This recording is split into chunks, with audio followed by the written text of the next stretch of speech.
Y amén, mis amados y amadas, muy buen día. Por favor, abrace a la persona que está a su lado. Que Dios les bendiga en esta mañana especial.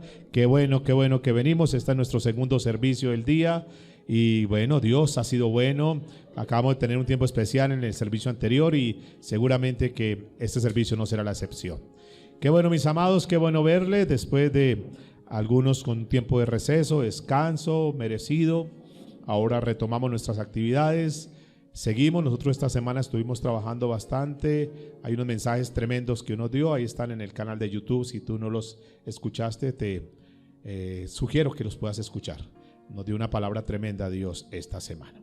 Y hoy cerramos este ciclo de charlas que nos dio durante esta semana, donde se habla de Semana Santa, pero nos quedó claro el concepto que todas las semanas son Semanas Santas. Todos los días deben ser días santos, no solamente una fecha en particular. Pero más que eso, Dios demanda que tengamos vidas santas. Diga que está a su lado, vidas santas es lo que Dios demanda. Y hoy vamos a ver un tema que he titulado La revelación de la resurrección. La revelación de la resurrección. Este es un tema, si bien es cierto, en algún sector un tanto controversial.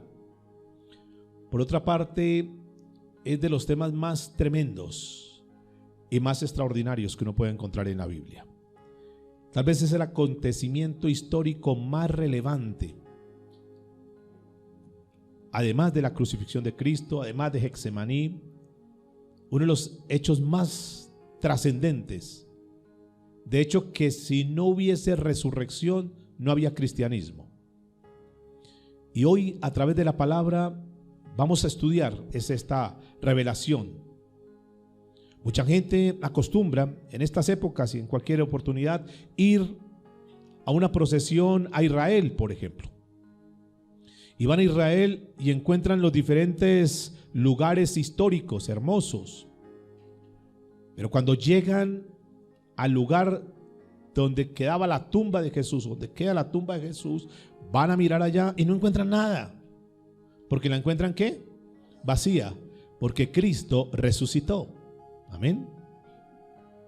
Y eso es lo que marca la diferencia entre el cristianismo, que entre otras no es una religión. El cristianismo es un estilo de vida.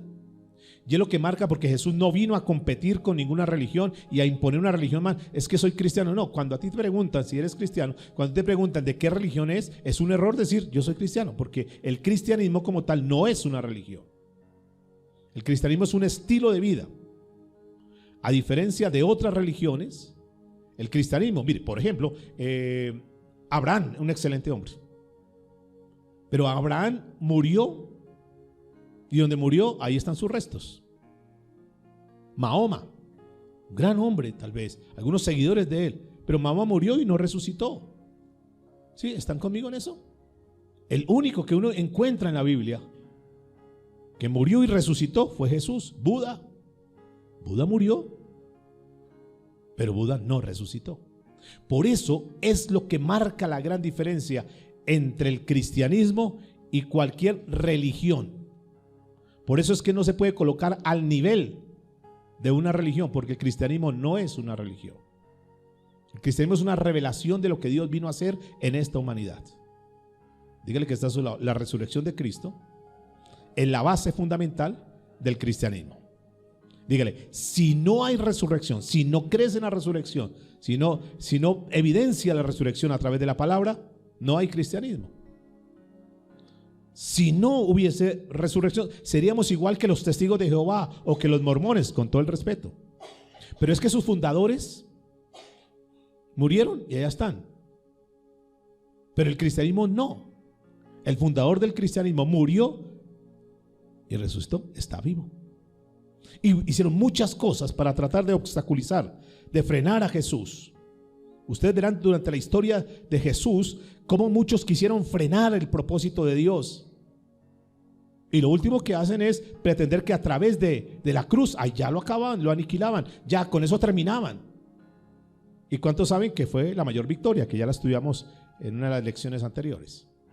Luego lo llevan a una tumba y entonces ellos decían, bueno, este hombre, ese supuesto maestro, dice que va a resucitar. Por ahí hay comentarios, por ahí hay rumores que dijo que al tercer día iba a resucitar.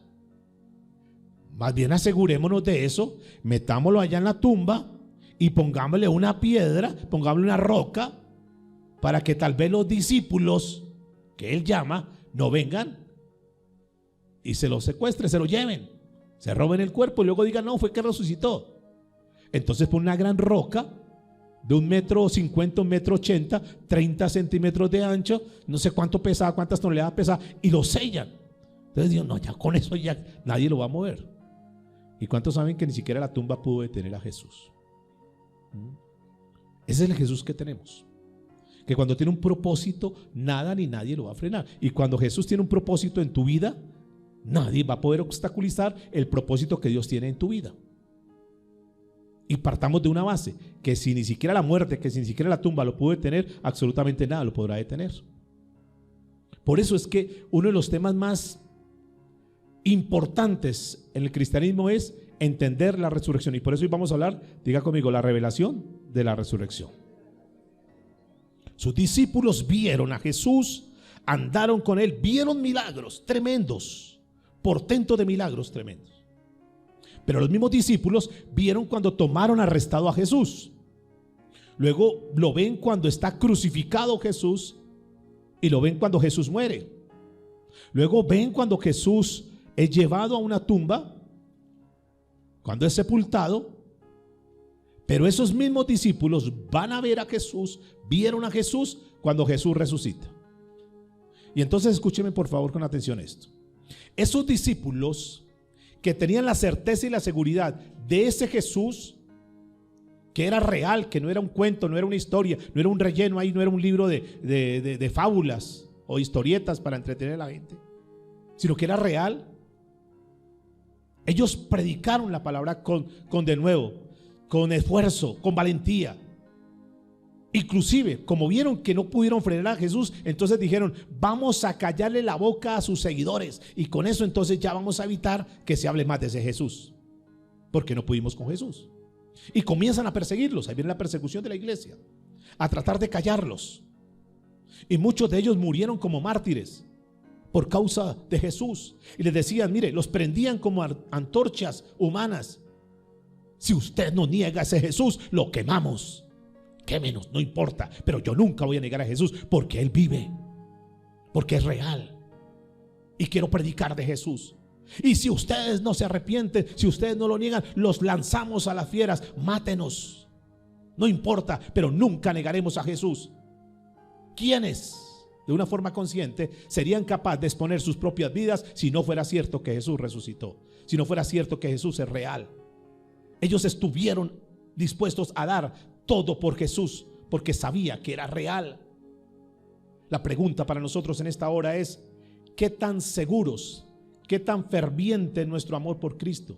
¿Qué tan expuestos o dispuestos estaríamos nosotros a dar nuestra vida por causa de Cristo? ¿Cuántas veces nosotros, sin importar lo que la gente diga, hablamos de Jesucristo? Aunque los familiares se incomoden, no importa, pero hablamos de Jesús. ¿Cuántas veces lo hacemos nosotros? Quiero decirles que ellos lo hicieron.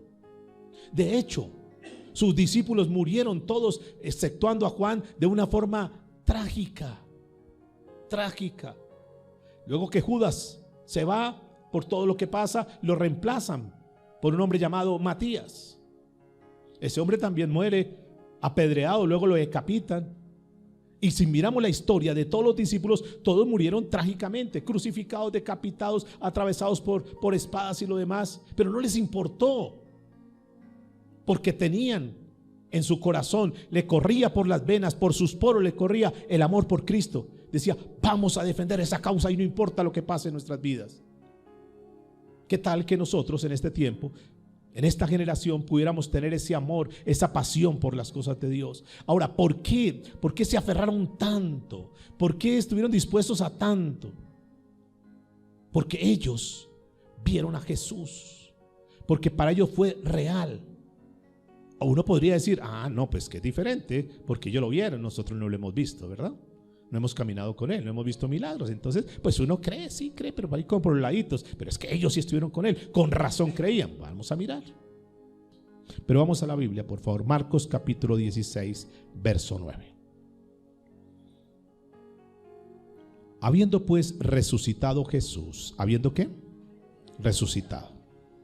Vamos a mirar cómo la Biblia, durante muchos pasajes, evidencia la resurrección de Cristo. Para aquellas personas que cuestionan, porque si la resurrección de Cristo no fuese una realidad, nosotros estaríamos engañados y nuestro fundamento estaría en el piso. Pero vamos a mirar qué dice la Biblia. Habiendo pues resucitado Jesús por la mañana, el primer día de la semana, apareció primeramente a María Magdalena, de quien había echado 7 demonios. Yendo ella, lo hizo saber a los que habían estado con él. ¿Quiénes habían estado con él? Los discípulos. ¿Cómo estaban ellos? ¿Qué dice la Biblia? Que estaban tristes y llorando. ¿Por qué estaban tristes y por qué estaban llorando? A ver, vamos despacio. ¿Por qué estaban tristes y llorando los discípulos? Porque había muerto Jesús. ¿Por qué estaban tristes? ¿Por qué estaban llorando? ¿Por qué estaban allá arrinconados, metidos allá en un cuarto? Los estaban persiguiendo. Querían callarles y estaban ahí asustados. ¿Era la actitud correcta que deberían tener ellos? No. ¿Por qué no? Se supone que el hecho tranquilo, no se van a descomponer, no se afanen, no se asusten, porque ahí se muestra la flaqueza humana. ¿Cuántas veces hemos flaqueado también nosotros? ¿Cuántas veces Dios nos ha hablado, nos ha dicho, mira, no se preocupe, yo tengo solución para ese problema? Pero nos angustiamos en nuestras fuerzas y queremos salir a buscar la solución por todo lado, y vamos y llamamos al uno, llamamos al otro, buscamos por aquí, buscamos por allá la solución, porque no sabemos esperar en Dios. Ellos habían estado con Jesús, habían visto, repito, milagros portentosos tremendos. Jesús les había advertido lo que iba a pasar, y sin embargo están allá llorando. Escuche lo que dice la palabra. Verso 11. Ellos, cuando oyeron que vivía y que había sido visto por ellas, ¿qué dice la escritura, por favor? No le creyeron. A ver, ya les había dicho, ya estaban advertidos, y ella llega y le dice, miren, Jesús resucitó como había dicho. Y ella dice, no, que eso es mentira, es cuento. ¿Cuántas veces las personas también creen que las cosas de Dios es cuento, que Jesús es cuento? Fue un gran profeta, sí, fue un gran hombre, fue diferente a los demás, pero él nunca fue Dios. Tampoco. Sí, yo creo en Jesús, que hizo cosas tremendas. Y mucha gente se deja llevar por los milagros. Quiero decirles que los milagros que hizo Jesús también otras personas lo hicieron.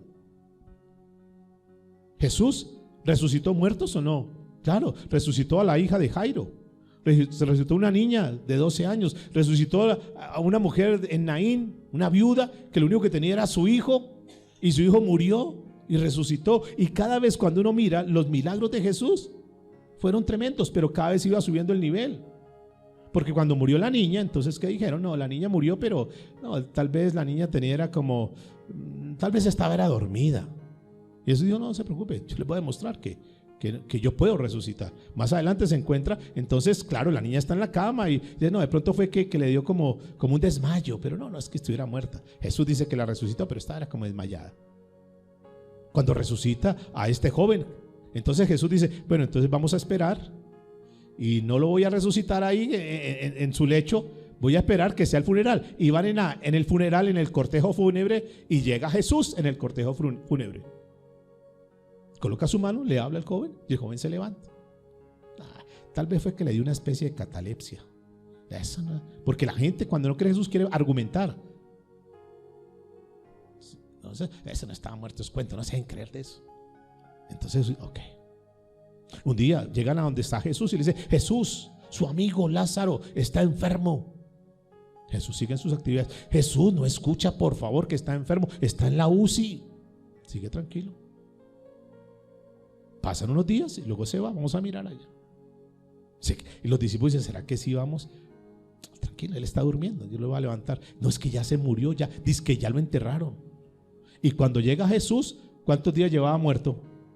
4 días. 4 días.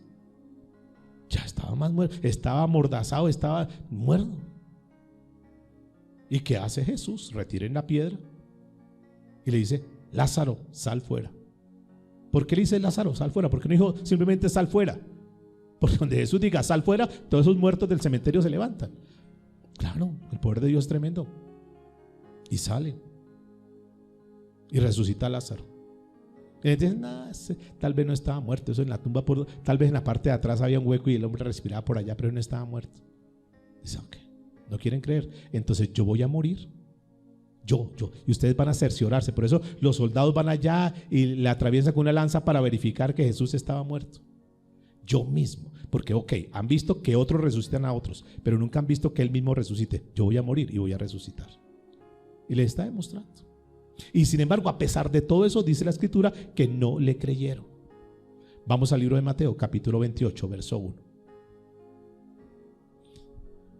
28:1. Pasando el día de reposo, al amanecer del primer día de la semana, vinieron María Magdalena y la otra María a ver el sepulcro.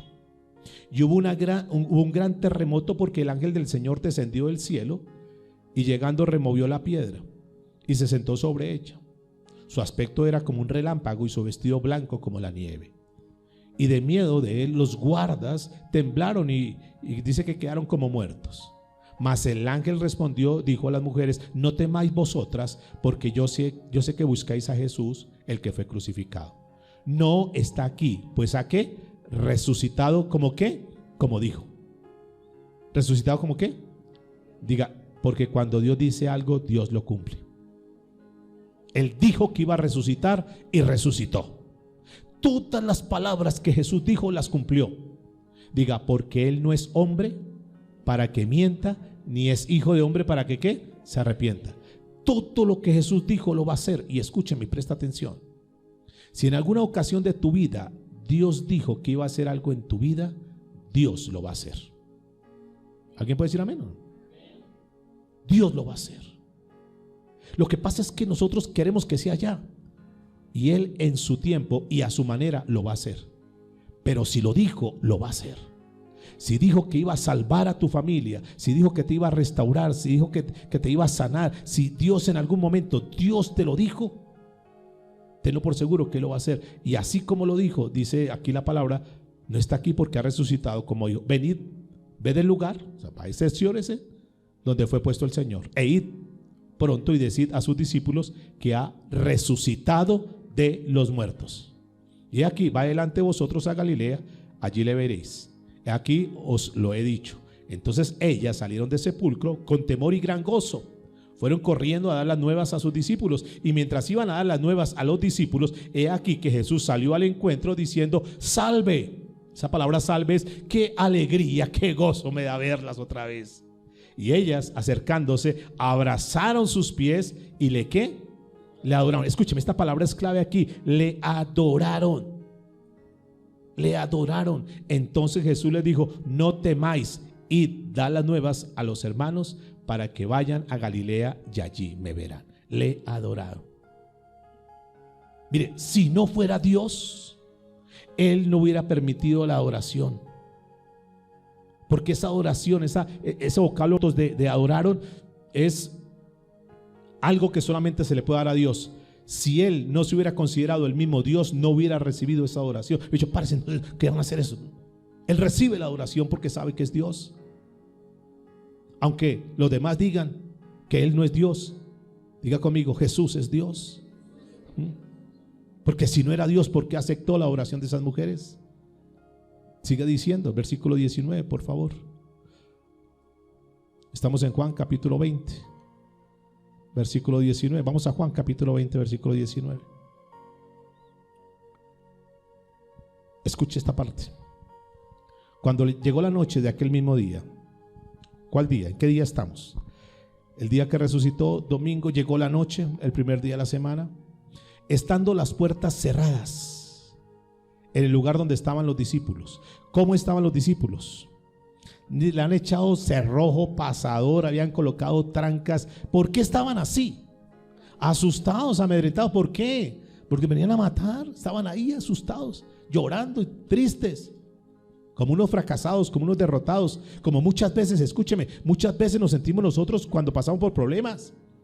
Nos sentimos pequeños. No está terrible esto. ¿Será que así nos debemos sentir nosotros cuando tenemos a un Dios que está de nuestra parte? Cuando tenemos Dios, el día jueves vimos algo tremendo en Getsemaní, la revelación de Getsemaní, que Dios es tan poderoso. Cuando van a tomar preso a Jesús, Pedro saca la espada y le quita la oreja a Malco, la oreja derecha. Entonces no haga eso, Pedro. Tú no tienes necesidad de eso. Yo no tengo necesidad que me defienda. Yo no necesito que nadie me defienda.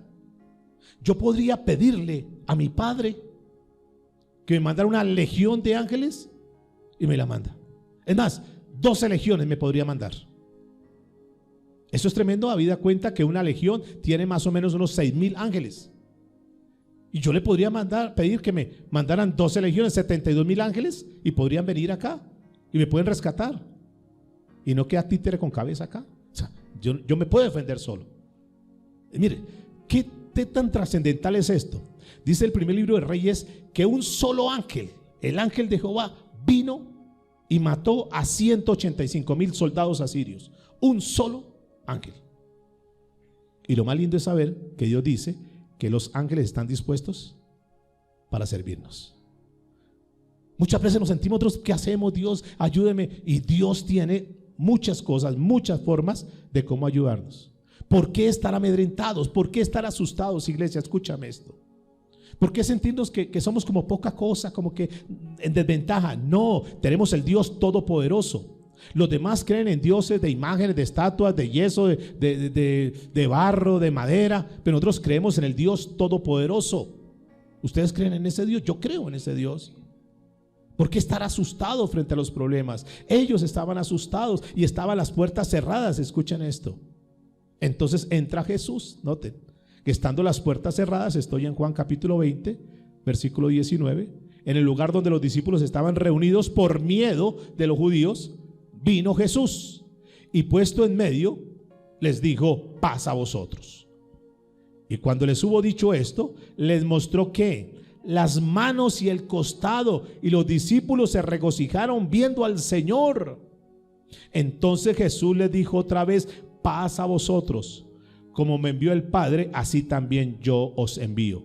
Y habiendo dicho esto, sopló y les dijo: recibid el Espíritu Santo. A quienes remitiereis, dice, remitiereis los pecados. En otras palabras, si ustedes le perdonan los pecados, también a ustedes los pecados les van a ser perdonados. Pero si ustedes dejan de perdonar, tampoco mi Padre los va a perdonar. Y a quienes los retuvieses, les son retenidos. Pero noten el versículo 24. Pero Tomás, diga conmigo, pero Tomás, uno de los 12, llamado Didimo, no estaba con ellos cuando vino Jesús. Le dijeron pues los otros discípulos: al Señor hemos visto. Cuando llega Tomás dice: al Señor vimos. Tomás, de la que se perdió, ¿usted dónde estaba? Vino el Señor. Escúcheme, él les dijo: si no viere en sus manos la señal de los clavos, y metiere mi dedo en el lugar de los clavos, y metiere mi mano en su costado, ¿no qué? No creeré. Dos detalles. Primero, estando las puertas cerradas, Jesús traspasó la materia. Tenemos un Dios que tiene el conocimiento de todo, amados. Lo más lindo, escúcheme, de pronto algunos no van a creer esto, pero lo voy a decir, porque dice que nos dará un cuerpo semejante al de Jesucristo resucitado. Es decir, que la parte material no nos va a frenar en aquel momento. Jesús nada lo puede detener. Pero lo segundo que yo veo aquí es un hombre que es incrédulo. Un hombre que había escuchado, tenía la palabra, porque muchos tienen la misma fe que tuvo Tomás, una fe intelectual, una fe de creer las cosas, de decir amén, pero en el momento de la verdad se echan para atrás. Noten, versículo 26, seguimos ahí en la historia. El amor y la misericordia de Dios. 8 días después estaban otra vez sus discípulos dentro, y con ellos, ¿quién estaba? Ahí sí estaba Tomás. Llegó Jesús, estando las puertas cerradas, igual, y se puso en medio y les dijo: paz a vosotros. Pero noten el versículo 27. Luego dijo a Tomás. ¿Por qué a Tomás? Porque era el incrédulo. Pon aquí tu dedo, mira mi mano, acerca tu mano y métela a mi costado. Y no seas incrédulo, sino creyente. ¿No seas qué? ¿Pueden haber cristianos incrédulos? Sí. ¿Cuándo nos volvemos incrédulos, amados? Yo quiero que por favor vamos creciendo en la fe, porque la fe viene ¿por qué? El oír, y el oír ¿qué? La palabra de Dios. No seamos incrédulos. Mire, hay cosas que nuestra humanidad, de nuestro conocimiento, son difíciles, son imposibles, pero nosotros no estamos solos. Dios está con nosotros. Y dice la Biblia que para el que cree todo le es posible. Una de las cosas que más el Señor trató de cambiarles en la mente y que trabaja en nosotros también en eso, es que cambiemos nuestra incredulidad, que tengamos fe, confianza total, confianza absoluta en Dios, aunque nosotros no veamos. Miren lo que dice aquí, es interesante ese verso 29. Jesús le dijo: porque me has que visto, Tomás, ¿creíste? Pero aquí viene la parte trascendental. Bienaventurados los que no que vieron y creyeron. Ojo, ahí voy despacio. Bienaventurados los que no vieron y creyeron. Esa palabra bienaventurados es benditos, felices, dichosos, los que creyeron o los que creen sin haberme visto. ¿Y quiénes son los que creemos sin haberlo visto? Nosotros. Un grupo de personas, decimos nosotros, pero ojalá fuéramos todos.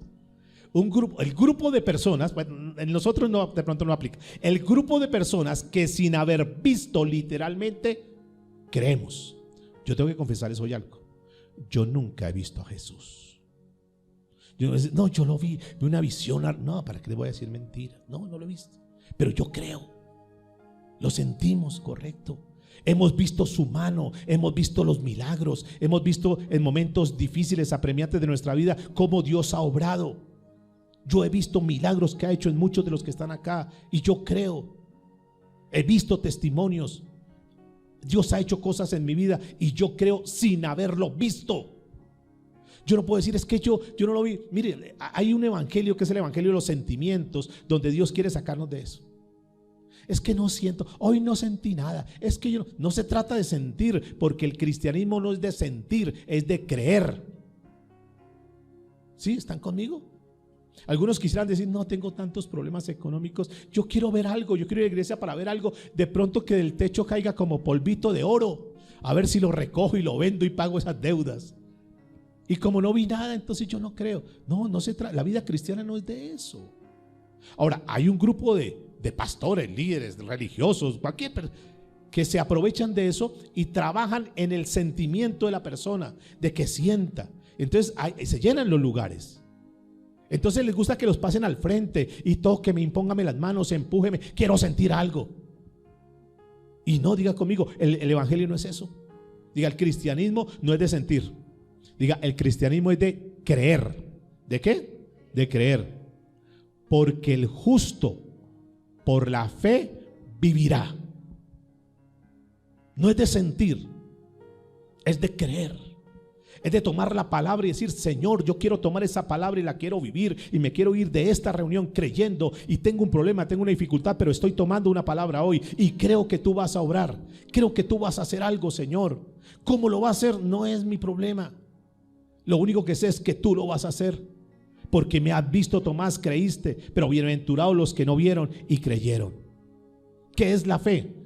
La convicción de lo que no se ve. ¿La qué? Convicción. ¿Qué es convicción? Convicción. O sea, nadie me va a quitar. Estoy convencido que mi hijo va a cambiar. Estoy convencido que mi hija va a cambiar. Estoy convencido. Eso se llama ¿qué? Fe. Y lo veo cada día más terrible, pero no sé, yo tengo la convicción. Ese es el grupo de personas que Dios está buscando para obrar milagros. Y los demás dicen, usted se está volviendo como loco, está volviendo como loca. Digo, no, yo creo que Dios va a hacer, Dios va a cambiar esta situación, Dios va a hacer algo, no sé qué lo va a hacer. El médico te dijo que estás enferma, estás en diagnóstico, pero yo sé, tengo la convicción que Dios puede desbaratar ese tumor, Dios lo puede disolver, Dios lo puede quitar. Yo tengo la convicción. Es esa convicción. Es llegar a ese grado, amados, escúchenme por favor. Es ese grado de que no importa lo que tus ojos vean, lo único que te debe interesar es lo que tú creas. Y si tú crees que Dios lo puede hacer, para el que cree nada es imposible. Porque ese es el Dios que tenemos. No es porque tú lo puedas hacer. Tú ves tus finanzas, ves cualquier área de tu vida. No sé cómo voy a hacer para salir de este atolladero económico, financiero. No sabemos. Dios te puede dar una idea, Dios te puede dar un negocio, Dios te puede hacer algo que con solo ese negocio, escuche lo que te voy a decir, que con solo ese negocio tú puedes pagar todas las deudas y te va a sobrar. No está el testimonio de la mujer viuda que estaba endeudada, que sus hijos los iban a llevar ya secuestrados, los iban a llevar ya en empeño porque no tenía con qué pagar, y toma un poquito de aceite y con eso hace un milagro. Dios llena todas sus vasijas. Hasta donde hubo vasijas, hasta ahí hubo el milagro, hasta ahí hubo el aceite. Si hubiesen más vasijas, más se hubiera llenado. Amados, necesitamos llegar a un nivel de fe. Estos discípulos que han visto tantas cosas eran flacos, eran débiles, eran raquíticos en la fe. Sigamos, por favor. Juan capítulo 21, verso 1. Se ha aparecido primera vez y no estaba Tomás. Segunda vez, ahí sí está Tomás. Los discípulos lo han visto resucitado, lo han tocado. Este incrédulo de Tomás ha metido sus manos y dice: oiga, sí es cierto. Sin embargo, siguen, mire la fragilidad, la terquedad, siguen. Un día están ahí reunidos y después dicen: oiga, ¿y ahora qué? Se fue el maestro, se murió, y ahora nosotros ¿qué? Quedamos. Yo voy a volver a la pesca. Eran pescadores de profesión. Yo voy a volver a la pesca. ¿Qué dice usted? ¿Vamos a pescar? Pues sí, hagámosle. ¿Quién fue el primero que dijo: yo lo sigo? El Tomás. Otra vez. Entonces, pero dijo: bueno, síganme los buenos. Y se lo llevó, se fueron a pescar. Escuchen, ahí está en la Biblia, no estoy inventando nada. Después de esto, después de que, de haberlo visto resucitado, Jesús se manifestó otra vez a sus discípulos, la tercera vez, junto al mar de Tiberias, y se manifestó de esta manera. Estaban juntos Simón Pedro, Tomás, llamado el Didimo, Natanael, el de Caná de Galilea, los hijos de Zebedeo y otros dos de sus discípulos. Simón Pedro le dijo: voy a pescar. Ellos le dijeron: vamos nosotros también contigo. Fueron y entraron en una barca, y aquella noche no pescaron nada, ni siquiera una rana. Es enorme. Enseñanza: entender que sin Dios nosotros no podemos hacer nada. Que cuando Dios ha hecho un llamado, cuando Dios te ha llamado, tú no puedes abandonar. Tú no puedes volver atrás. Más les valía no conocer al Señor que conociendo al Señor se echen para atrás. Nunca se separen de Dios. Aunque no vean los resultados, aunque se sientan solos, abandonados, abatidos, sigan firmes. Sigan firmes. Trabajaron. Otra enseñanza: podemos trabajar mucho, no, es que yo no puedo ir a la iglesia, no puedo buscar a Dios porque tengo que trabajar. Tú lo puedes hacer. Tranquilo, tienes toda libertad. Mire, Dios nos ha dado la libertad. Tenemos tanta libertad que si quieres vienes a la iglesia y si no quieres no vienes. Punto. Somos libres de eso, ¿o no? Pero quiero decirles, Jesús lo dijo, Juan capítulo 15: apartados de mí nada podéis hacer. Ahí lo está demostrando. Nada, trabajaron duro, nada. Versículo 4: cuando ya iba amaneciendo, pasó toda la noche, se presentó Jesús en la playa, mas los discípulos no sabían que era Jesús. Y les dijo: hijitos, ¿tienen algo que comer? Le respondieron: no. Él le dijo: echad la red a la derecha de la barca y hallaréis. Fíjense, seguir las instrucciones del Señor. Tú puedes palear, tú puedes pescar, puedes trabajar a tu manera. Ya ves los resultados. Pero nos va mucho mejor, dígale que está a su lado, nos va mucho mejor cuando hacemos las cosas de acuerdo a las instrucciones de Dios. Echa la red a la derecha. Tire la red como caiga. No. Las instrucciones claras. Obediencia. Cuando Dios le dijo a Noé que construyera el arca, dijo: mire a ver qué hace, por ahí un pedazo. No, le dio las instrucciones, las medidas. Dios quiere que nosotros caminemos bajo esa convicción que si nos dejamos guiar por Él, siempre nos irá bien. Ahora, esa no es la pelea que nosotros tenemos con nuestros hijos muchas veces, que obedezcan. ¿Para qué? ¿Para molestarles la vida?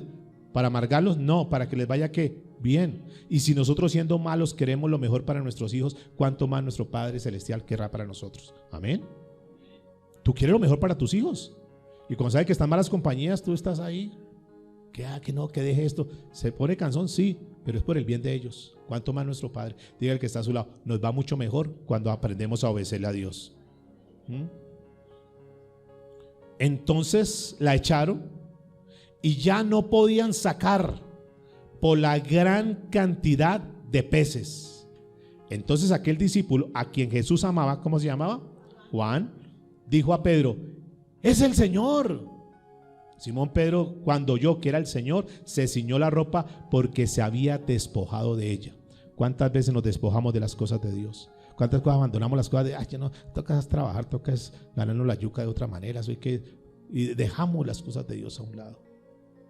Y se echó al mar, dice, verso 8, y los otros discípulos vinieron con la barca arrastrando la red de peces, pues no distaba de tierra sino 200 codos, o sea, fue ahí nomás. Eso no tuvieron que ir. Recuerda cuando en otra ocasión en la pesca milagrosa, boga mar adentro por allá porque ahí es donde están los peces. No, fue ahí nomás, ahí nomás. Escúcheme, cuando uno obedece las instrucciones de Dios, Dios lo bendice sin necesidad de matarnos tanto, perdónenme la palabra. Ya les dije, una sola idea te saca el problema. Un solo negocio. Mire, es más, me atrevo a decir esto: Dios te puede dar en 10 días lo que no has ganado en 10 años. ¿Lo puede hacer Dios? Claro. Un solo negocio, una sola idea. ¡Pah! Tenemos un Dios que es todopoderoso. Lo que pasa es que queremos luchar contra la corriente y Dios nos deja. Okay, mátese. Pero con Él, dígale que está a su lado, con Él es más fácil. Es una cantidad, mire, trajeron peces y por ahí hasta muestra la cantidad de pescados que vinieron y lo demás. Ahora, esto es interesante, sigamos leyendo, que hay unos detalles, quedamos rápido hoy, pero hay unos detalles tan interesantes acá. Dice que, versículo 9, al descender a tierra, vieron brasas puestas y un pez encima de ellas y pan. Jesús le dijo: traed de los peces que acabáis de pescar.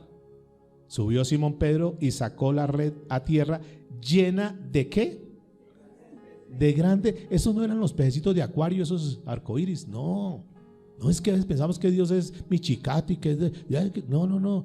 Lo que Dios da es bueno, es grande, es lo mejor. ¿Ustedes creen en eso? Yo creo en ese Dios. Es que nos dieron una mentalidad de pobreza, de escasez, de ruina y confundieron el concepto de humildad con andar como miserables y dando lástima. No, escúcheme. Aquí estamos viendo que Jesús le dio a sus discípulos de los mejores peces. Peces grandes, dice aquí. Sí, y está el número 153. ¿Sí dice el número ahí? Y aún siendo tantos, la red no se rompía. Les dijo Jesús: venid, comed. Y ninguno de los discípulos se atrevía a preguntarle: ¿tú quién eres?, sabiendo que era el Señor. Vino pues Jesús y tomó el pan y les dio, y asimismo el pescado. Esta era ya la tercera vez que Jesús se manifestaba a sus discípulos. Noten lo que dice: después de haber ¿qué? Resucitado de los muertos. O sea, fue una realidad la resurrección de Cristo. Eso no fue una visión, eso no fue un pescado que vimos ahí como en visión. No, era un pescado de verdad y satisfizo el hambre de ellos. Jesús se presentó realmente después de haber resucitado. Cuando hubieron comido, Jesús dijo a Simón Pedro, escuchen esto: cuando hubieron comido, Jesús dijo a Simón Pedro: Simón, hijo de Jonás, ¿me amas más que estos? Le respondió: sí, Señor, tú sabes que te amo. Él le dijo: apacienta mis corderos. ¿Por qué Jesús le habla a Pedro? ¿Por qué no le habló a algunos de los que estaban ahí? ¿Por qué se dirige a Pedro? ¿Por qué puntualmente con Pedro? Diga conmigo: porque Dios quería hacer un trato con Pedro. Diga: porque Jesús quería hacer de Pedro un hombre sólido. ¿Un hombre qué? Sólido. Y por eso Dios muchas veces nos permite pruebas para hacernos personas sólidas. Y tú no entiendes: pero ¿por qué a mí? ¿Pero por qué no elijo a otro? Porque Dios estaba tratando con Pedro. ¿Podría haber descalificado a Pedro? Sí. ¿Por qué razón?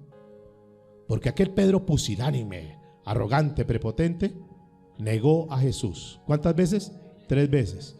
¿Qué hubiese pasado en nuestros guaraches? Le había volteado la espalda. No, traicionero.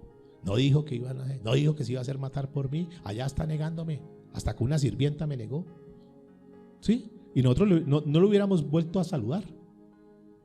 Porque cuando alguien nos hace eso, entonces le volteamos la espalda. Cuando alguien nos traiciona, cuando alguien habla de nosotros, le volteamos la espalda. ¿Es así o no? Y lo vemos venir. Ay, el celular, ¿cómo está? Para no saludarlo. ¿Somos así o no? Pero Jesús no es así.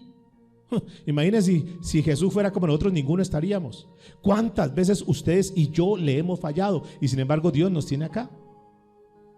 Pedro le falló, sí, pero Dios lo seguía amando.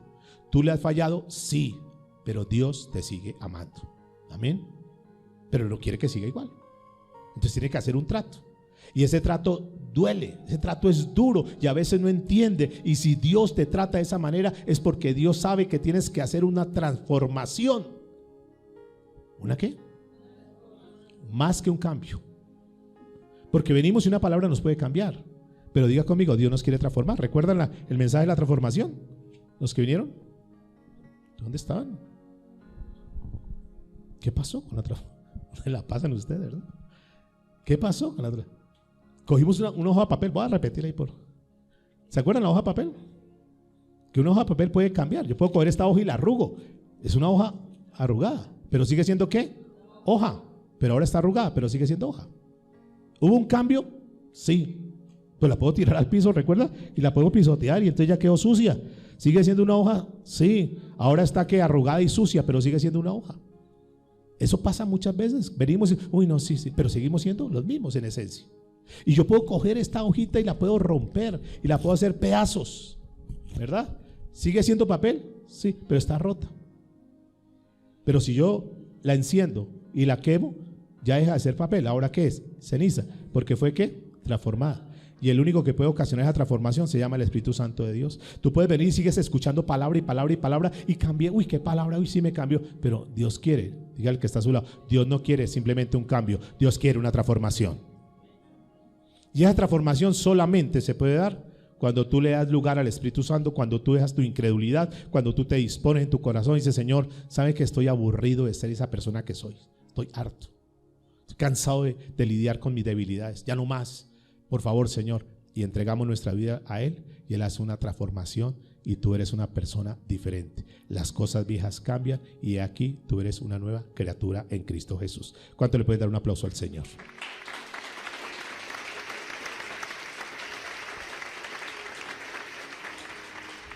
Hay muchos que quieren entrar y servirle a Dios. Señor, úsame, Señor, yo quiero hacer tal cosa, pero no quieren dejarse transformar por Dios.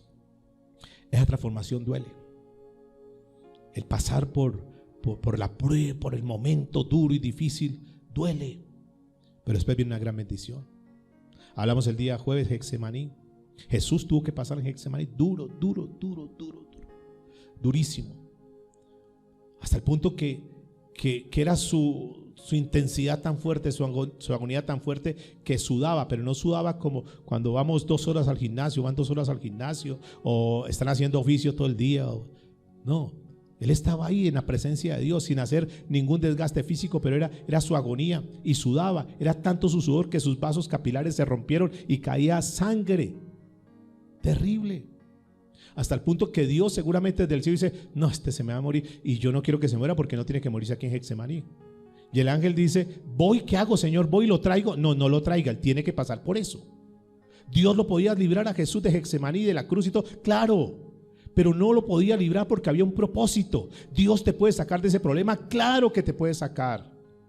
Pero muchas veces no porque Él no pueda, sino porque no quiere, porque quiere permitir que tú pases por ese trance para pulirte, para formarte, para hacerte una mujer más sólida, un hombre más sólido. Porque detrás de eso hay un propósito grande que tú y yo tal vez ni siquiera entendemos, pero que Dios sí lo conoce.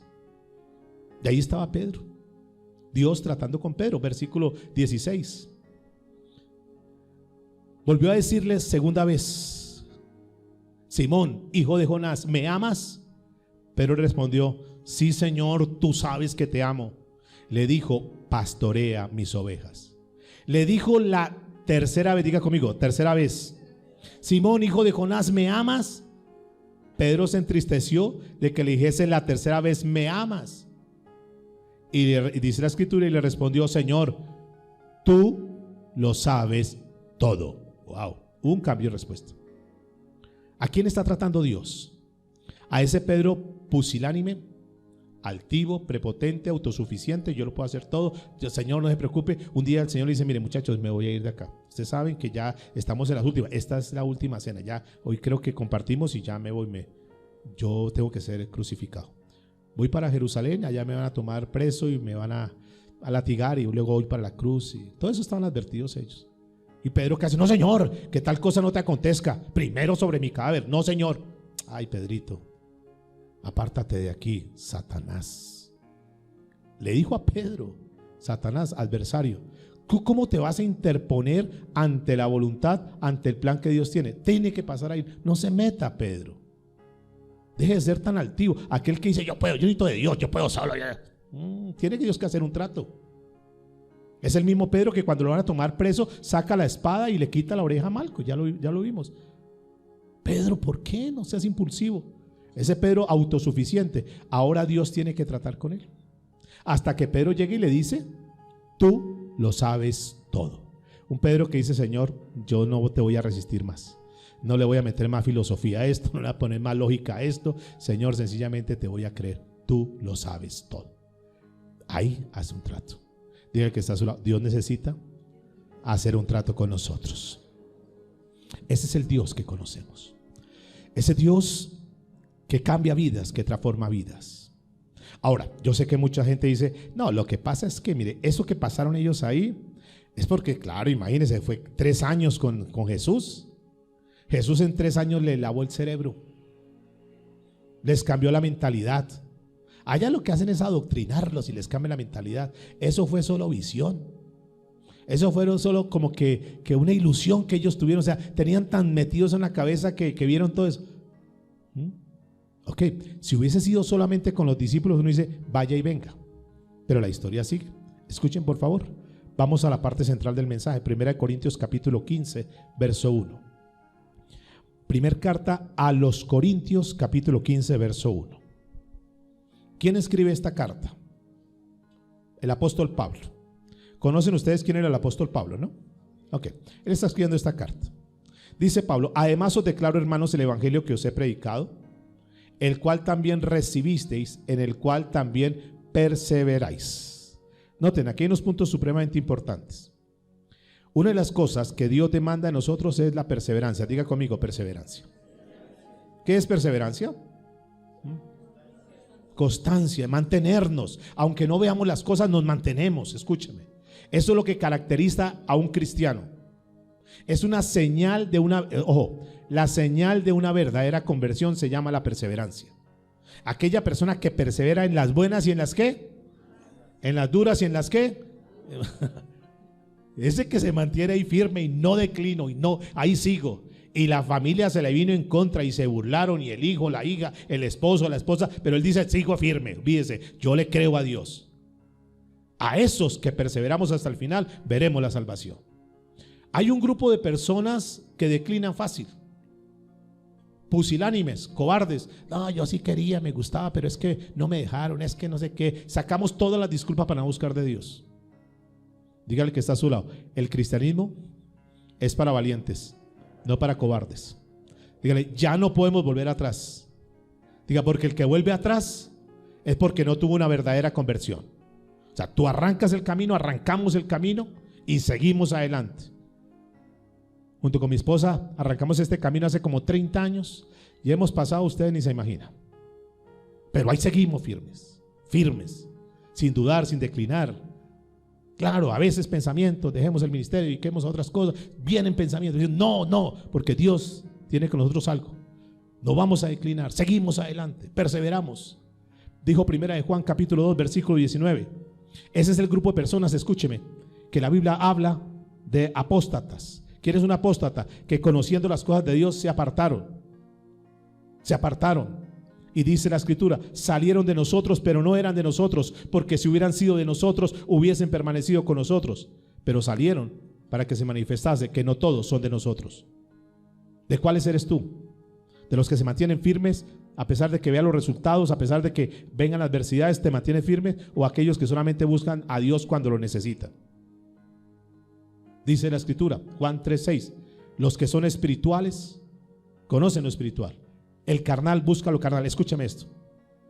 Hay una inercia. El que es carnal finalmente termina en la carne, termina en el mundo, termina apartado. Pueden estar un tiempo, pueden estar una temporada, pueden estar una semana santa buscando a Dios, dándose golpes de pecho. Pero finalmente vuelven al mundo. El que es de la carne, carne es. Finalmente se deja arrastrar, finalmente llega a donde, porque hay como un imán que los arrastra y se dejan arrastrar por eso, el que es carnal. Pero el que es del espíritu, espíritu es, y se mantiene y dice, no importa lo que me digan, no importa las invitaciones, yo voy a buscar las cosas de Dios. Pero sigamos, por favor, volvamos a 1 Corintios 15:2. Está Pablo hablando con esta iglesia. Por lo cual, asimismo, 1 Corintios, a los Corintios capítulo 15 verso 2. Por el cual asimismo, si retenéis la palabra, ¿sí qué? Retenéis la palabra que os he predicado, sois salvos, si no creísteis en vano. ¿Creísteis qué? Escuchen esto que está presentando. Es fuerte. Hay gente que tiene una fe puramente intelectual. Intelectual. Ah, sí, yo sé. Sí, eso lo sé. Sí, yo sé. Sí, yo sé que tengo que cambiar. Sí, todo lo saben, pero no lo hacen. Y cuando se le habla sí, yo sé que eso sabe, pero no hacen cambios en sus vidas. ¿Tienen fe? Sí, yo tengo fe, pero es una fe que intelectual, porque no hay cambios en su vida. No hay cambios. Los demonios también tienen fe. Los demonios también creen, pero tienen una fe intelectual. Creen, pero ¿qué? No obedecen. Esa es la gran diferencia. Porque si tú sales a preguntar ¿cuántos creen en Jesús? Sí, yo creo, sí, yo creo. Aún los demonios creen. Dice la Biblia por ahí en Marcos capítulo 1 versos 23 y 24 que habían unos demonios y que el Señor entra a hacer una liberación a una persona y entonces dice, por favor no nos haga daño, nosotros creemos que tú eres el santo Dios. O sea, ellos saben, creen, pero diga conmigo, no obedecen. Y a veces hay personas en las iglesias que tienen esa fe como la fe que tienen los demonios, de que creen pero no obedecen. ¿Creen pero qué? No obedecen. Una fe netamente intelectual. Sí, yo sé que eso está mal. Sí, yo sé que tengo que cambiar. Sí, yo sé, pero de ahí no pasa. Sigamos, versículo 3, 1 Corintios 15:3. Porque primeramente os he enseñado lo que asimismo recibí. Primeramente. ¿Qué es eso de primeramente?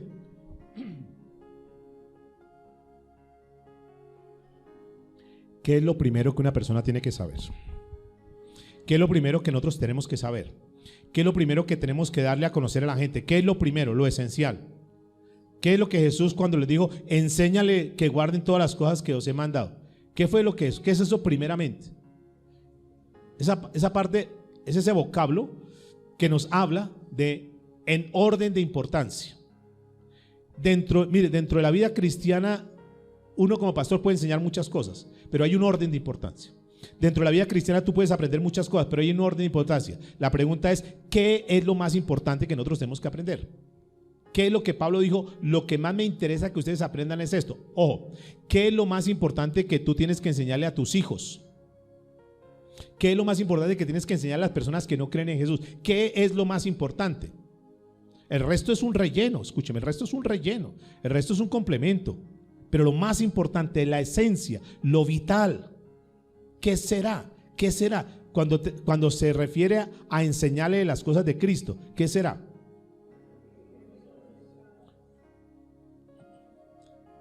Claro, está en la Biblia, no tiene idea de rebuscarse nada, ahí está en la Biblia. La Biblia se responde sola. Que Cristo murió por nuestros pecados. Dígale que está solo, hay que leer. O sea, primeramente, enseñar a la gente que Cristo murió por sus pecados. Enseñarle a que las personas se arrepientan de su pecado. Reconozcan que son pecadores. Reconozcan que si no se arrepienten de su pecado, pueden ser muy lindos, muy queridos. Pueden ser muy generosos, muy dadivosos. Pues, yo amo a Dios.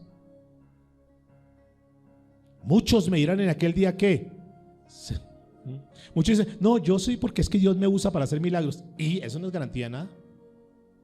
No es garantía de nada. No solamente Jesús resucitó muertos. ¿Sí sabían eso? Bueno, algunos están ya adelantados que hicimos la tarea esta semana.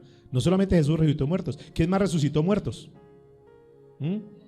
Eliseo, Elías, el mismo Pedro, el mismo Pablo resucitaron muertos. O sea, los milagros no son señales de que es súper espiritual, ¿no? Escúcheme, por favor, hay algo interesante. Porque primeramente os he enseñado lo que así mismo recibí, que Jesucristo, que Cristo murió por nuestros pecados.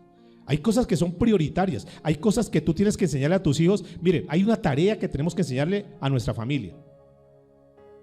Primeramente, más que sea un profesional, más que tenga su empresa, más que tenga su negocio, primeramente tienen que tener a Cristo en su corazón, haberse arrepentido de sus pecados, entender que Cristo vino no para prosperarlo, no para sanarlo, no para restaurar su hogar. Todo eso es añadidura. Principalmente es eso. Es como yo, padre de familia, tengo que decirlo, como padre de familia donde Dios me ha colocado en un hogar, con una esposa, con unos hijos, con unos nietos. Yo tengo unas prioridades. Dios a cada uno nos da unas prioridades. Ustedes tendrán sus órdenes. Le voy a decir mi orden. Dentro de mi orden, primer lugar en mi vida tiene que ser Dios, por encima de todo. Por encima de sus nietos que tanto que, claro. Por encima de sus hijas que están acá, claro. Por encima de sus esposos, claro. Primer lugar, Dios. Segundo lugar, mi esposa.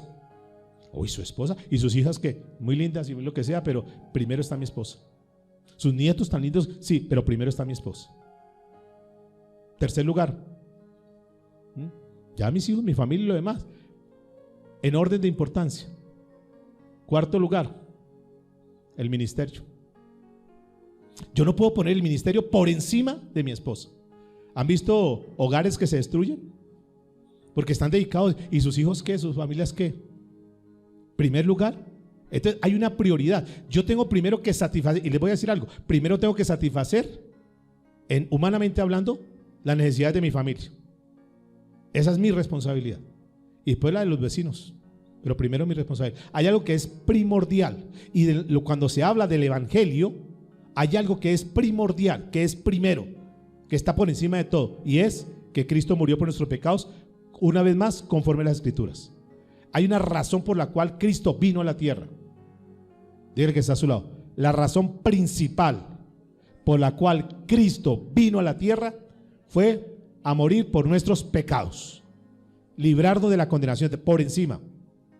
Cuando te prediquen a ti, venga a la iglesia porque Cristo te va a restaurar, venga a la iglesia porque Cristo te va a sanar, venga a la iglesia, eso es todo lo secundario. Primero Dios restaura el corazón, la relación con Él, y si Él quiere, por añadidura, te da un buen negocio, te da un buen esposo, te da un buen trabajo, te restaura tu salud, lo que sea. Pero primeramente, ¿qué? Dios desea la salvación de las almas. Para eso vino Jesús, para eso murió en la cruz del Calvario. Cristo no murió en la cruz del Calvario para hacerte un gran empresario. ¿Claro o no? Cristo murió en la cruz del Calvario primero para que tú no te vayas al infierno, seas salvo, te arrepientas y tengas la vida eterna. Eso es lo primordial. Y eso es lo que Pablo está diciendo acá. Pero sigue diciendo, por favor. Versículo 4. Y que fue sepultado y que resucitó al tercer día conforme a las Escrituras. 1, murió, ya saben por qué murió. 2, fue resucitado. Y 3, al tercer día, ¿qué pasó? Resucitó. ¿Creemos que Jesús resucitó? Si no creemos que Jesús resucitó, estamos perdidos, amados. Volvemos al principio. Versículo 5, y que apareció a Cefas y después a los 12, está la evidencia, Cefas, Pedro, después a los 12, después apareció a más de ¿cuántas? 500, o sea, es imposible que haya una visión colectiva, más de 500 personas le haya aparecido. Esto para refutar y quitarle los argumentos de las personas que dicen que Jesús no resucitó. 500 personas a la vez, de los cuales muchos viven aún y otros ya duermen. Después apareció a Jacobo, después a todos los apóstoles. Esa palabra aparecer es la palabra octamonai, que es de donde sale la palabra óptica. Lo vieron. Estamos hablando de la revelación de la resurrección. Verso 8, y al mismo y al último de todos, como un abortivo, se me apareció a mí. O sea, Pablo no se jacta. Ahora, escúcheme en esto. Esto le rompe los conceptos de manipulación, de visiones, de que le lavan el cerebro, le rompe el concepto 2, porque es que Pablo no fue de los discípulos. ¿Sí sabían eso? ¿Que Pablo no fue uno de los discípulos? No. ¿Quién era Pablo? Entre otras, mientras Jesús hacía el ministerio, ¿quién era Pablo? Un perseguidor de la iglesia, un enemigo. Perseguía a todos los que hablaban de Cristo y los hacía matar. De hecho, cuando Esteban muere, él es un cómplice, artífice de eso. Pero sin embargo, esa persona que es hasta ese momento un enemigo, tiene la visión. Jesús se le revela, ahí está en el libro de los Hechos de los Apóstoles 9, versos 3 al 5, se le revela y este hombre cree. Y tiene la convicción y dice: yo vi a Jesús, Jesús, yo lo vi. Y comienza a predicar la palabra. Sigamos, por favor, versículo 9. Porque yo soy el más pequeño de los apóstoles, que no soy digno de ser llamado apóstol, porque perseguía a la iglesia de Dios. Ahí está. Pero por la gracia de Dios soy lo que soy. Y dice: y su gracia no ha sido en vano para conmigo. Antes he trabajado más que todos ellos, pero no yo, sino la gracia de Dios conmigo.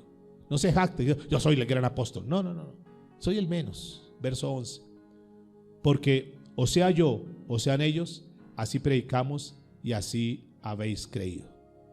A partir del verso 12 viene una reprensión, porque se había tejido dentro de la iglesia allá en los Corintios que eso, la resurrección, eso no es cierto. Jesús murió y ya hasta ahí llegó. Y ya habían unos comentarios que no creían en la resurrección, que eso el que se murió, punto. Eso no es cuento que se... No, hay unos comentarios. Y Pablo comienza, escúcheme que aquí cambia el lenguaje y comienza a hablar de una forma irónica. Escuche cómo les hablo. Pero si se predica que Cristo, que resucitó de los muertos, como dicen algunos entre vosotros, que no hay resurrección de muertos, porque si no hay resurrección de muertos, tampoco Cristo resucitó. Ok, entonces esto es un cuento, es una fábula, nos han engañado. Entonces Cristo no resucitó. Verso 14. Y si Cristo no resucitó, van entonces nuestra predicación. Entonces yo estoy perdiendo mi tiempo predicando. Yo podría estar dedicado a otras cosas. Entonces estoy perdiendo el tiempo predicando de un Jesús que no resucitó, si es que no hubiese resucitado. Entonces si mi predicación es vana, entonces vuestra fe también es vana. Entonces lo que yo les he enseñado es vano. ¿Y qué es la palabra vana? Vacía, hueca, ilusoria, irreal, inexistente. Les estoy predicando cosas como para ocuparles el espacio, pero que no es real. Entonces estamos perdiendo el tiempo. Mejor nos hubiéramos quedado por fuera, mejor nos hubiéramos quedado por allá en otro lugar, o durmiendo, alguna otra cosa. Entonces estamos perdiendo el tiempo. Le está hablando a ellos de esa manera. Escuche lo que dice el verso 15. Y somos hallados falsos testigos de Dios, porque hemos testificado de Dios que resucitó a Cristo, al cual no resucitó. Entonces estamos siendo unos mentirosos, predicando un evangelio mentiroso. Y si en verdad los muertos no resucitan, porque si los muertos no resucitan, tampoco Cristo resucitó. Escúcheme, entonces aquí se pierde otro concepto. Entonces, ¿a cuántos ha partido familiares que tienen la esperanza de que un día los van a volver a ver? Yo tengo que decir eso, ¿cierto? Nos llena la esperanza. Mi padre, cuando partió, yo tengo la certeza que él partió en Cristo Jesús. Yo tuve la oportunidad de predicarle y sé que él murió en Cristo Jesús. Y me quedó el vacío, escuchen, me queda el vacío humanamente hablando. Pero está el vacío, pero por otro lado está el contraste de la alegría y la felicidad y la esperanza de que un día lo volveré a ver. ¿Sí? Entonces, si no fuera cierto la resurrección, esa esperanza, esa tranquilidad se pierde, porque ya murió, ya ni más, se acabó ya la esperanza. Pero nosotros creemos, yo no sé ustedes, yo creo, porque la Biblia lo dice, yo creo que aquellos que murieron en Cristo Jesús un día serán resucitados y nos encontraremos con ellos nuevamente. Esa es una esperanza que la Biblia me lo muestra y eso me llena de paz y de tranquilidad. Tengo el vacío humanamente, pero por otro lado tengo la felicidad. Y ojo con esto: hay de aquel que muere un familiar y ese familiar muere sin Cristo. Ay, porque no solamente que te queda el vacío humanamente hablando, sino que no te queda ninguna esperanza, porque ya no hay ninguna esperanza para los que mueren sin Cristo Jesús. Pero Pablo está diciendo aquí interesante, porque si los muertos no resucitan, entonces Cristo murió y tampoco resucitó. Y si Cristo no resucitó, vuestra fe es ¿qué? Vana. Entonces, si no existe Cristo y nuestra fe es vana, noten esta parte final: aún estáis en vuestros pecados. Y si estamos en nuestros pecados y nosotros morimos, entonces vamos a condenación eterna. Entonces todo lo que hemos hablado se pierde. Pero sigue diciendo, escúcheme esto, verso 18. Entonces también los que durmieron en Cristo perecieron. Y si en esta vida solamente esperamos en Cristo, somos los más dignos de conmiseración de todos los hombres. Somos los más ¿qué? Miserables, los más infelices. Nos la pasamos buscando a un Dios que no existía, creyendo unas cosas que no eran reales. Perdimos el tiempo. y los de allá se burlarán diciendo: pobrecitos estos. Si así fuera, si así terminara todo, estamos perdiendo el tiempo. Pero dice el verso 20: mas ahora Cristo ha resucitado de los muertos, primicia de los que durmieron es hecho. Y en la Nueva Traducción Viviente este pasaje me llamó mucho la atención. Dice: pero lo cierto, diga conmigo, lo cierto es que Cristo sí resucitó de los muertos. Él es el primer fruto de una gran cosecha, el primero de todos los que murieron. La muerte de Cristo era necesaria para nuestra liberación de la condenación eterna. Era necesario que Él pasara por esa vergüenza inevitable. Pero así como Él resucitó, y creemos porque la Biblia lo dice, así también la promesa para nosotros es que resucitaremos en Él. ¿Alguien lo puede creer? Entonces lo que más asusta, y termino, lo que más asusta a la gente es la muerte. Algunos le temen a la muerte, algunos toman la muerte de una manera u otra, algunos se asustan por la muerte. Pero quiero decirles, pueblo de Dios, que nosotros como cristianos no tenemos que tener temor a la muerte. ¿Saben por qué? ¿Saben por qué? Porque estamos llamados a no morir, sino a vivir eternamente. ¿Alguien lo puede creer? Si nos morimos, si partimos de esta tierra, nos vamos a encontrar con Dios. Ya, qué felicidad, porque estamos en Cristo Jesús. Y eso que era un aguijón, Pablo lo habla en este mismo pasaje de 1 Corintios capítulo 15, en el versículo 55, entonces lo desarma. Dice: ¿dónde está, oh aguijón, o muerte, tu aguijón? O sea, ¿dónde estaba lo que te asustaba? ¿Dónde estaba lo que nos amedrentaba, lo que nos intimidaba? ¿Dónde está? ¿Dónde está, oh sepulcro, tu victoria? ¿Se da cuenta que la tumba no es el último lugar? Los que morimos en Cristo, la tumba no será nuestro último lugar. Cuando Cristo murió, Cristo resucitó, ya lo estudiamos, según Zacarías, dice que cuando Cristo venga, ¿sabe a dónde va a llegar? ¿A dónde va a llegar? ¿A dónde se va a presentar? Allá mismo en el huerto de los olivos, en el lugar donde lo vieron llorar, donde derramó lágrimas, donde sufrió. Ahí en ese mismo lugar un día vendrá Cristo, pero vendrá en gloria y en victoria. Amén. Un día tendremos que salir de esta tierra, sí, pero Dios nos promete a sus hijos, que caminaremos eternamente con Él y para siempre. La muerte no tiene nada que ver con nosotros. Por lo tanto, el día que yo muera, o cuando ustedes mueran en Cristo Jesús, sentiremos el vacío, sentirán el vacío, pero tienen que sentir la felicidad y la alegría que un día resucitaremos en Cristo Jesús. Por lo tanto, amados, termino con esto. Abren ahí Isaías 53:3 y nos vamos.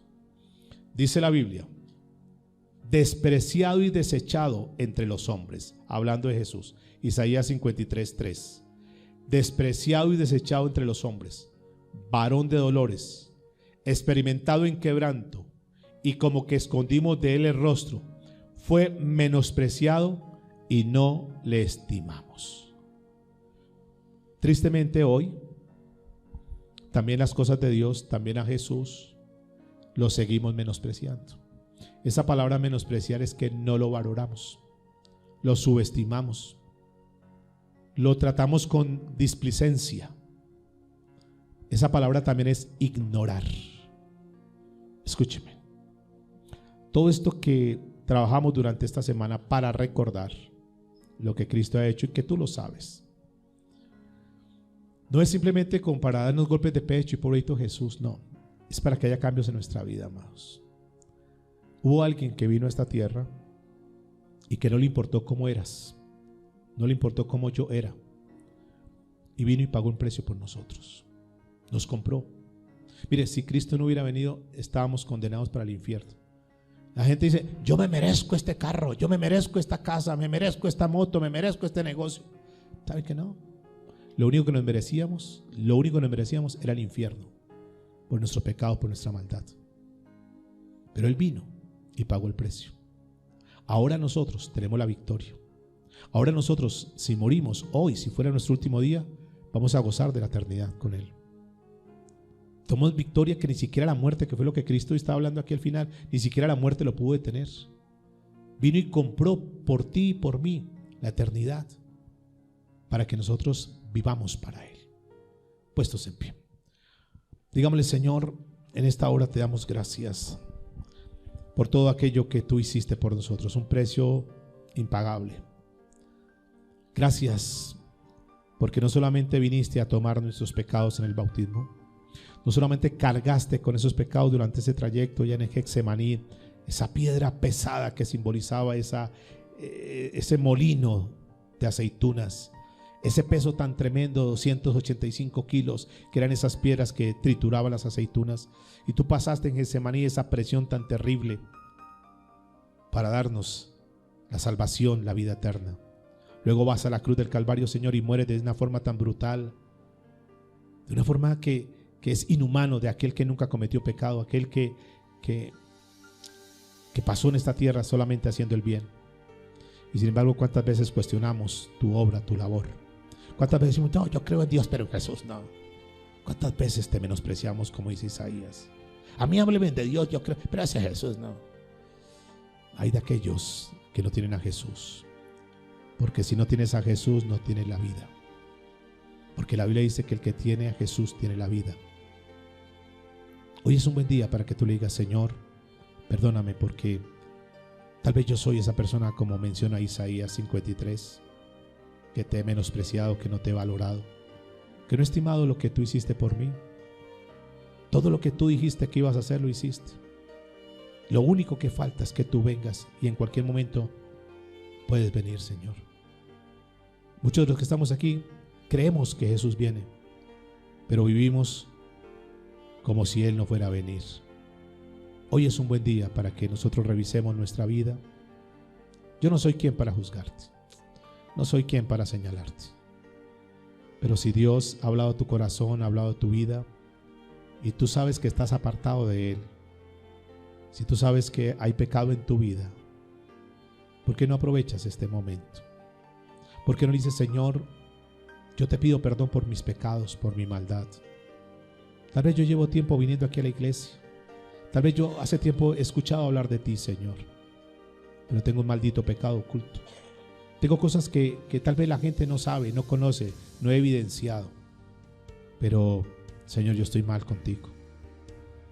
Honestamente, tú no eres mi prioridad. Yo tengo otras cosas más importantes. Tal vez alguien tenga que decir eso. Tal vez para mí lo más importante es el negocio, tal vez es el dinero, tal vez es mi profesión, tal vez es mi familia, tal vez es mi carro, tal vez es el dinero, no sé. Digámosle: Señor, perdónanos porque hemos cambiado las prioridades en nuestra vida. Hoy escuchamos que el Evangelio nos dice que primeramente necesitamos saber que Cristo murió por nosotros. Y Él está aquí. Yo no sé si tú lo creas. Alguno dirá: no, pues yo no lo veo. Ya lo estuvimos discutiendo. Tú puedes creer en esta hora. La Biblia dice que si hay dos o más reunidos en su nombre, Él está ahí.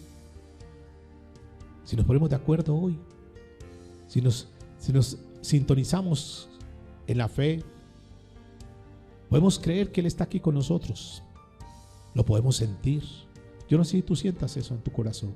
No sé si tú sientas en este momento que Dios ha hablado a tu vida y te dice: hijo, hija, yo sé lo que tú has hecho. Yo sé cuáles son tus debilidades, sé cuáles son tus problemas, pero estoy dispuesto a perdonar hoy todos tus pecados. De hecho, el proverbista dijo que si nosotros encubríamos los pecados, nunca íbamos a avanzar, nunca íbamos a prosperar, pero que si los confesamos y nos apartamos, encontramos de su misericordia. Y Juan en su primera carta dice que si confesamos nuestros pecados, Él es fiel y justo para perdonarnos y limpiarnos de toda maldad. ¿Por qué no aprovechar este momento? ¿Por qué no aprovechar esta reunión y le dice: Señor, yo quiero hoy salir completamente limpio? Hoy reconozco mi pecado delante de ti, reconozco que soy pecador, que he fallado, que me he equivocado, pero quiero hacer un cambio en mi vida, Señor. Es más, hoy he aprendido algo, quiero ser transformado. Quiero que tú me transformes, Señor. Que el fuego de tu Espíritu hoy venga a mi vida, Señor, y me cambie. Ya no quiero seguir siendo el mismo. Tal vez tú eres de los que estás luchando con las groserías, las malas palabras, la pornografía, o no sé qué cosas. Dile: Señor, yo quiero cambiar mi vida. Tal vez tú eres el que tiene rencor en tu corazón, tienes odio, tienes amargura. Dile: Señor, ya no quiero cargar con eso feo. Hoy quiero ser transformado por ti. Señor, que esa sangre preciosa que fue derramada hace más de 2000 años, hoy caiga sobre nuestra vida, y que tú sanes y que tú limpies, Señor, hoy tu iglesia. Hoy nos presentamos delante de ti, Señor, y te pedimos perdón en el nombre de Jesús. Amén.